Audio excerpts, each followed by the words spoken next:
Assalamualaikum warahmatullahi wabarakatuh. Perkenalkan, saya Gus Dayanti, Stambuk C201-19006. Saya merupakan mahasiswi dari Universitas Tadulako, Fakultas Ekonomi dan Bisnis, Prodi S1 Manajemen. Hari ini, saya akan melakukan presentasi mengenai komunikasi dan budaya organisasi. Yang pertama, mengenai komunikasi dan budaya organisasi. Organisasi manusia sebagai makhluk sosial menduduki posisi yang sangat penting, sebab hanya manusia satu-satunya makhluk yang diberi karunia dapat berbicara. Manusia dapat berbicara berarti dapat berkomunikasi dengan baik melalui verbal ataupun non-verbal. Komunikasi mengandung makna bersama-sama atau common. Istilah komunikasi berasal dari bahasa Latin yaitu communicatio, yang berarti pemberitahuan atau pertukaran. Kata sifatnya komunis yang bermakna bersama-sama. Komunikasi berarti berusaha untuk menyampaikan kesamaan makna. Komunis atau dengan kata lain melalui komunikasi mencoba berbagai informasi, gagasan atau sikap seseorang dengan orang lain. Proses komunikasi sangat berkaitan dengan bagaimana komunikasi itu berlangsung. Selanjutnya mengenai elemen dasar komunikasi. Yang pertama ada komunikator atau sumber komunikasi atau bisa juga disebut pengirim. Yang kedua ada encoding atau pengkodean. Yang ketiga ada pesan. Yang keempat ada media atau saluran. Yang kelima ada decoding atau penerimaan kode. Dan yang keenam ada penerima. Dan yang ketujuh ada umpan balik. Kita jelaskan satu-satu. Yang pertama mengenai komunikator atau sumber komunikasi atau biasa juga disebut pengirim. Itu adalah orang yang mempunyai maksud atau ide atau informasi tertentu untuk disampaikan kepada penerima. Yang selanjutnya mengenai encoding atau pengkodean. Ini merupakan dapat mengubah suatu pesan dalam komunikasi menjadi bentuk-bentuk simbolis. Yang ketiga ada pesan, yaitu sesuatu yang dikomunikasikan merupakan produk nyata dari encoding. Yang keempat ada media atau saluran. Ini merupakan sesuatu yang dilalui pesan. Di dalam organisasi sendiri, pengirim akan menyeleksi pesan-pesan dan menetapkan saluran atau media yang akan digunakan. Selanjutnya ada decoding atau penerimaan kode, yaitu objek yang disasar pesan. Sebelum pesan itu dimengerti, maka penerima harus menerjemahkan bentuk-bentuk simbolis terlebih dahulu. Kegiatan menerjemahkan inilah disebut decoding atau penerimaan pesan. Yang selanjutnya ada penerima, yaitu pihak yang menerima pesan, biasanya dipengaruhi oleh kemampuan, sikap, pengetahuan, dan sistem sosial budaya. Yang terakhir ada umpan balik. Umpan balik ini merupakan pemeriksaan keberhasilan dalam menyampaikan pesan dan menentukan apakah pengertian yang sama antara pengirim dan penerima telah tercapai. Yaitu tujuan komunikasi organisasi, yaitu mutual understanding dalam arti mencoba mencari saling sepemahaman antara anggota-anggota dalam organisasi tersebut. Dalam organisasi ini, tindak komunikasi dalam organisasi melibatkan 4 fungsi. Yang pertama ada fungsi informatif, yang kedua ada fungsi regulatif, yang ketiga ada fungsi persuasif, dan terakhir ada fungsi integratif. Pertama, fungsi informatif ini yaitu organisasi dapat dipandang sebagai suatu sistem pemrosesan informasi, yaitu bisa dibilang seluruh anggota dalam suatu organisasi ini berharap dapat memperoleh informasi yang 9 marhani fajar, ilmu komunikasi teori dan praktik lebih banyak, lebih baik dan tepat waktu. Yang kedua ada fungsi regulatif. Fungsi ini berkaitan dengan peraturan-peraturan yang berlaku dalam suatu organisasi. Pesan-pesan regulatif pada dasarnya berorientasi pada kerja. Artinya, bawahan membutuhkan kepastian peraturan tentang pekerjaan yang boleh dia lakukan dan yang tidak boleh dia lakukan. Yang selanjutnya ada fungsi persuasif. Dalam mengatur organisasi, kekuasaan dan kewenangan tidak akan selalu membawa hasil sesuai dengan apa yang kita harapkan. Adanya kenyataan ini, maka banyak pimpinan yang lebih suka untuk mempersuasi bawahannya daripada memberi perintah. Yang terakhir ada fungsi integratif. Setiap organisasi berusaha untuk menyediakan saluran yang memungkinkan karyawan dapat melaksanakan tugas dan pekerjaan dengan baik. Selanjutnya mengenai peran teknologi informasi dalam organisasi.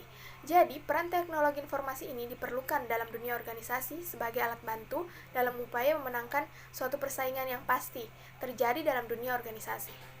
Peranan teknologi informasi bagi sebuah organisasi dapat dilihat dengan menggunakan kategori yang diperkenalkan oleh G.R. Terry.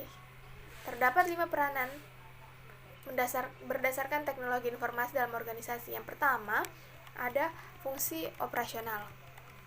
Jadi, fungsi operasional ini membentuk struktur organisasi menjadi lebih ramping setelah diambil alih fungsinya oleh teknologi informasi.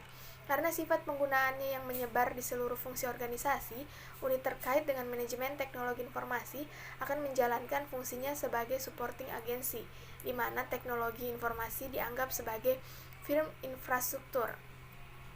Yang kedua ada fungsi monitoring dan kontrol. Jadi, fungsi ini mengandung arti bahwa keberadaan teknologi informasi akan menjadi bagian yang tidak terpisahkan dengan aktivitas di level manajerial embedded di dalam setiap fungsi manajer. Sehingga, struktur organisasi unit terkait dengannya harus dapat memiliki span of control atau peer relationship yang memungkinkan terjadinya interaksi efektif dengan para manajer di perusahaan terkait. Yang ketiga ada fungsi planning dan decision.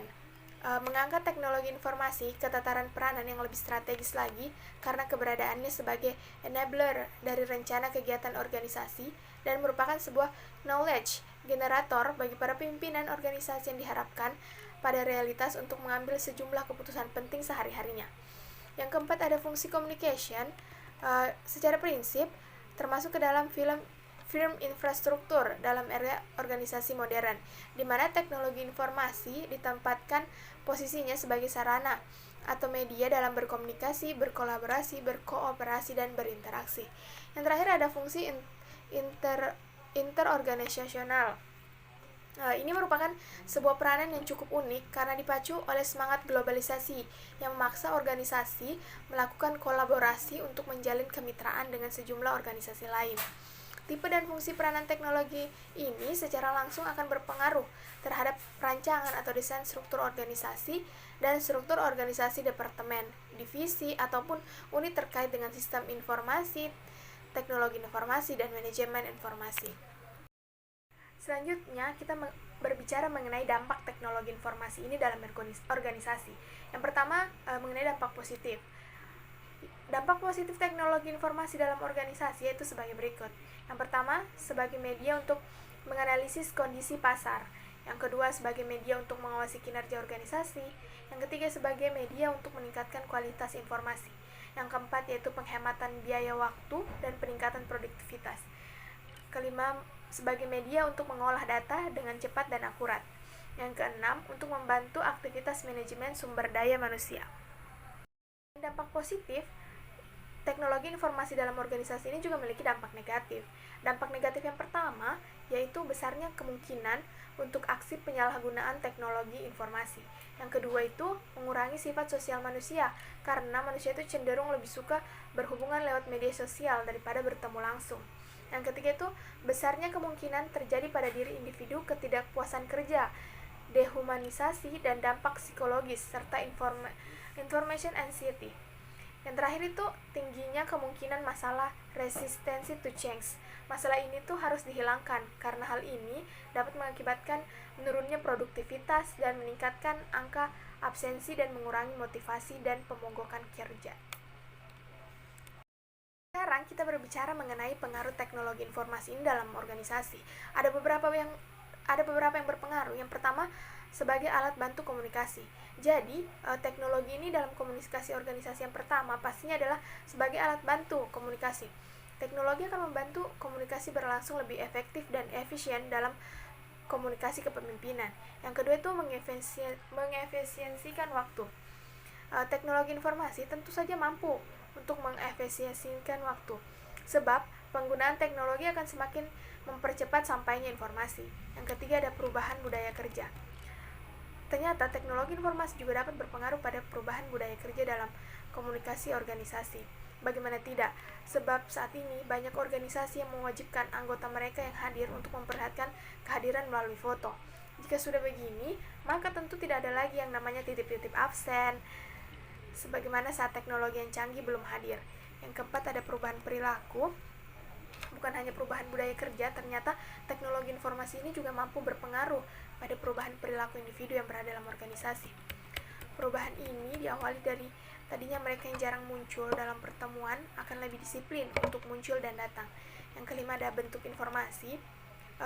Penggunaan teknologi informasi juga berpengaruh signifikan pada bentuk informasi yang biasa diberikan sebagai pola komunikasi organisasi. Yang keenam ada pengambilan keputusan lebih cepat. Jadi, teknologi informasi ini memberikan dampak yang cukup krusial dalam proses organisasi, di mana dengan penyajian data yang cepat dan akurat akan memudahkan para pemimpin organisasi dalam mengambil keputusan yang cepat dan tepat.